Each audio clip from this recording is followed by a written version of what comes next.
भारत के ऋषियों महर्षियों ने जगत को बहुत से कॉन्सेप्ट्स दिए हैं।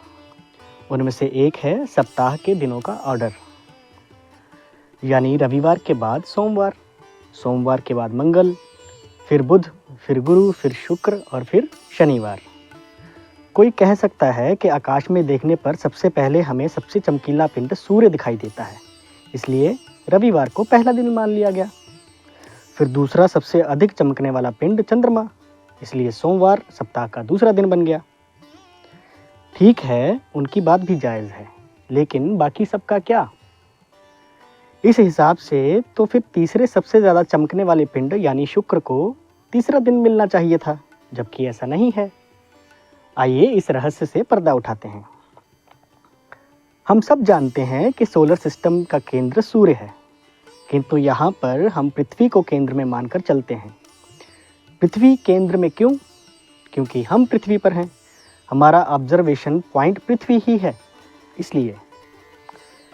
अब इन सभी ग्रहों को उनकी परिक्रमा के अनुसार क्रम में लगाते हैं। चंद्रमा पृथ्वी के गिर्द चक्कर लगाता है और बाकी सब ग्रह सूर्य के। चंद्रमा अपनी कक्षा लगभग 27 दिन में पूरी कर लेता है और इसी कारण से सबसे पहले चंद्रमा की कक्षा आएगी। उसके बाद में बुध, जो कि लगभग 88 दिनों में अपनी कक्षा पूरी घूम लेता है। उसके बाद शुक्र, जो कि लगभग 224 दिन लेता है अपनी परिक्रमा पूरी करने में। उसके बाद आएंगे सूर्य, जो कि लगभग 365 दिनों में पृथ्वी के गिर्द पूर्ण रूप से घूम जाते हैं। वास्तव में ये हमारी पृथ्वी है जो 365 दिनों में सूर्य के अराउंड घूमती है, लेकिन चूंकि हम पृथ्वी से देख रहे हैं इसलिए हमें यहाँ पर सूर्य घूमता नजर आता है। फिर मंगल, जिनको 687 दिन लगते हैं सूर्य के गिर्द एक चक्कर पूरा करने में। फिर अगली कक्षा आएगी गुरु की, जो कि 4333 दिन लेते हैं, लगभग हमारे 12 साल। और फिर अंत में शनि आएंगे, जिनको सबसे अधिक समय यानी 10,756 दिन लगते हैं अपनी पूरी परिक्रमा पूरी करने में, हमारे 30 साल। इनमें राहु और केतु को शामिल नहीं किया गया, चूंकि उनका कोई पिंड नहीं है और वे छाया ग्रह हैं।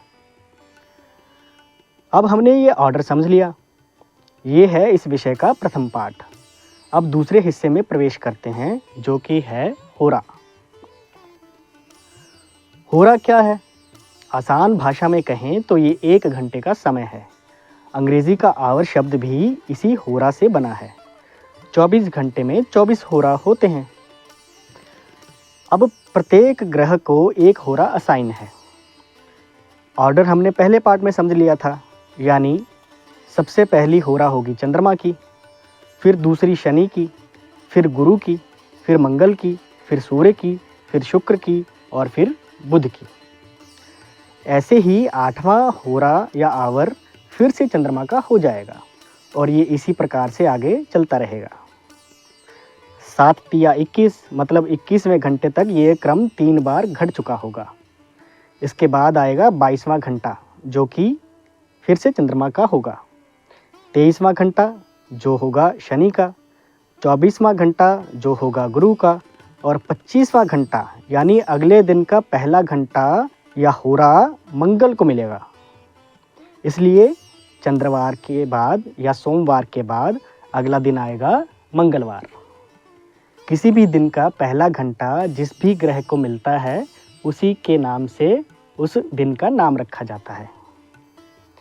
आप इसे और आसानी से समझ सकते हैं।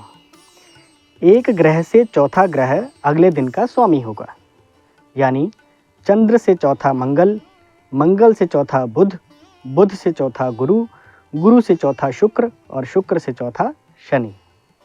उम्मीद है आप लोगों को हम थोड़ा बहुत समझा पाए होंगे।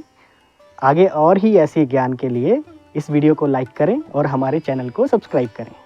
और कुंडली विश्लेषण के लिए आप हमारे साथ YouTube लाइव पर भी जुड़ सकते हैं अथवा हमें WhatsApp पर कांटेक्ट भी कर सकते हैं। धन्यवाद।